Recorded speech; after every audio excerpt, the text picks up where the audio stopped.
ይስጥልኝ። ይሄ ኋላ በኩል የሰማችሁ መዝሙር በኤአይ ስቱዲዮ ነው የሰራሁት።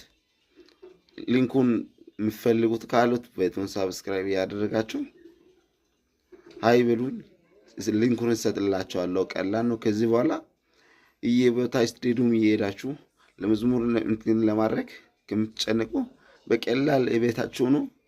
ዜማን ከፈለጋችሁ ዜማን ራሱ ያወጣላችኋል። ካልፈለጋችሁ በእናንተ ዜማ ማስተካከል ከፈለጋችሁ ድምጹን ታስገባላችሁ። ከዛ መዝሙሩን ራሱ ያቀናብርላችኋል። ደስ ያላችሁን በቃ የምትፈልጉ ያህል እነሱ ይጨርሱልሃል። ቀላል ነው።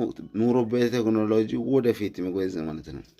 መጨነቅ የለባችሁም። በቀላሉ ድምጹን ብቻ ታስገባላችሁ። ሙሉ ነገር ራሱ ፊክስ ያደርግላችኋል። የዛ ባሻገር ደግሞ በቪዲዮ የምትፈልግ ከሆነ ቪዲዮ ማቀናበርም ይችላል። ሊንኩን ከፈለጋችሁ ይሰጥላችኋል። ሳብስክራይብ ያደረጋችሁ